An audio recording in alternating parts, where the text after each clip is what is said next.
Muchísimas gracias por continuar con nosotros aquí en Sin Censura Televisión, este segmento en ausencia de nuestro queridísimo Vicente Serrano, un servidor, Luis Guillermo Hernández.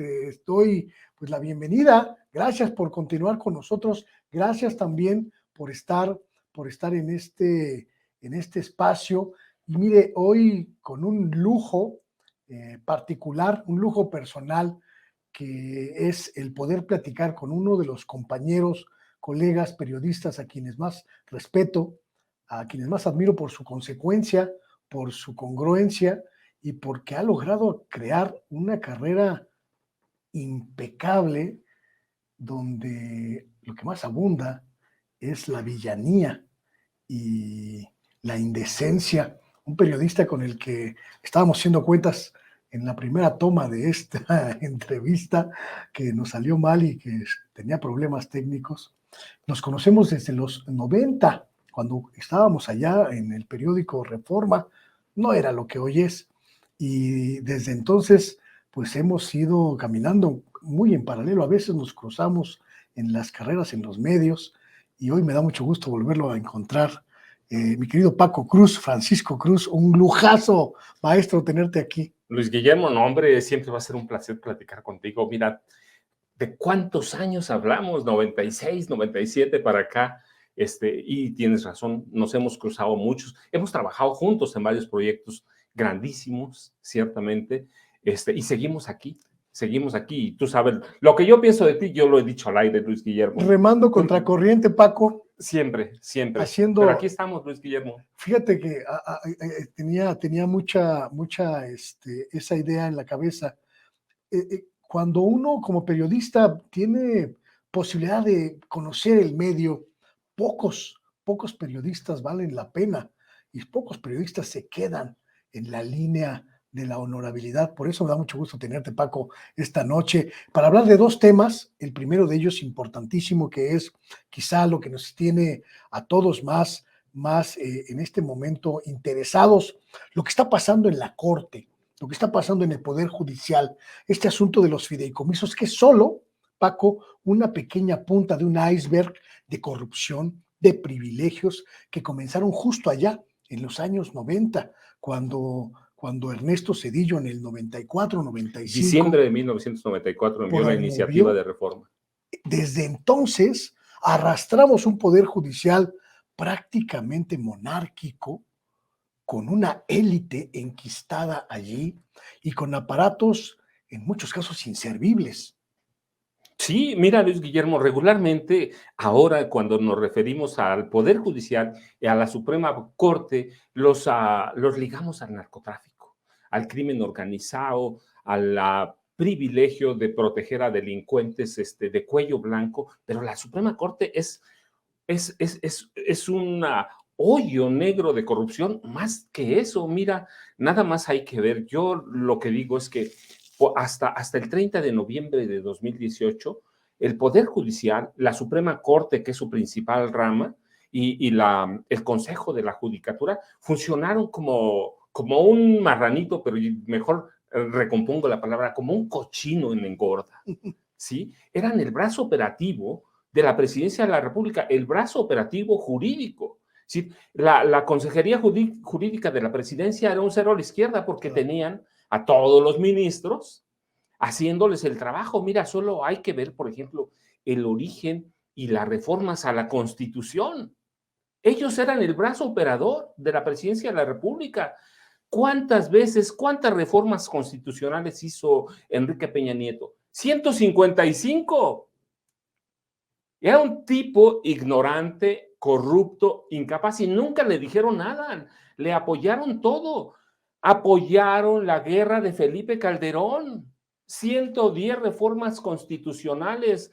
Jamás alzaron la mano. Aprobaron, poco antes de eso, aprobaron las reformas de Carlos Salinas de Gortari para desmantelar el ejido. Nunca alzaron la palabra. Hoy apenas están pidiendo que haya una investigación a través de la Fiscalía para investigar la guerra sucia. Cuando ya se murieron los principales actores, se murió Gustavo Díaz Ordaz, se murió Luis Echeverría, murió Fernando Gutiérrez Barrios, José López Portillo, y siempre fueron el brazo operativo y productor y protector de la corrupción de la presidencia de la República, de todos los desmanes. Así que no es solo el nexo con el narcotráfico y la protección a criminales, es que la corrupción va mucho más allá. Fueron el garante de la corrupción en este país, Luis Guillermo. Sí. Y en muchos casos esa garantía de corrupción estaba justificada por una interpretación a modo de las leyes, una modificación a gusto de las leyes y de los ordenamientos desde la Constitución hasta los reglamentos más insignificantes.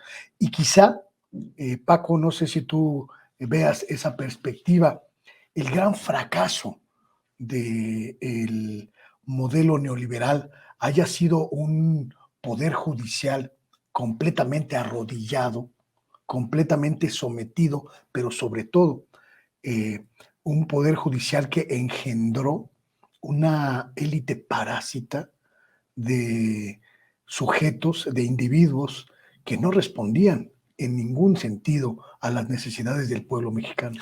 Mira, Guillermo, no solo que no respondían a las necesidades, a los avances que tenía la sociedad por aparte, esta sociedad dio muestras desde 1988 que quería cambiar, pero todos, el Poder Judicial validó el fraude de Carlos Salinas de Gortari y no entendieron a la sociedad, no la entendieron después, no la han entendido nunca y sí se gestan a partir de Miguel de la Madrid todo ese horror, todo ese hoyo negro de la corrupción que vemos. Mira, ha habido épocas, tú las conoces como yo, que la Suprema Corte o una élite de la Suprema Corte funciona y opera a través de los fideicomisos como un banco privado, claro, con ganancias, es decir, usureras entre ellos mismos. Ha habido casos de jueces que quiebran o van a la quiebra porque tienen préstamos usureros de un grupo, de una élite que se apropió de esos fideicomisos que hoy están en juego, ¿no? claro.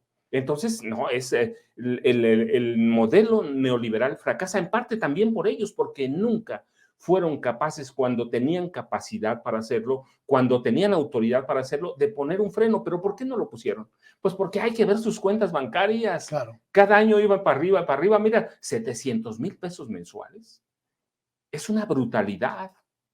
Sus jubilaciones. Mira, yo recuerdo mucho cuando reforman el sistema de pensiones de este país, le quitan la carga al Seguro Social y nos prometen el primer mundo y nos encajan con las Afores. ¿Quién se puede jubilar en este país? Nadie. Yo conozco gente que ya se ha jubilado a través de las Afores y tienen una jubilación de miseria. Irrisoria. Y, ¿no? Además es limitada. Claro. En cambio, ellos tienen una jubilación de por vida, casi al 100% de su salario, tienen 2 autos blindados que les regalan cuando se van, ¿sí? Con dinero que compraron de nuestros impuestos. Claro. Así que es un nido de corrupción, de protección a empresarios. ¿Qué magnate pierde con el sistema cuando tiene la protección de la Suprema Corte de Justicia de la Nación? Ninguno. Prácticamente ninguno.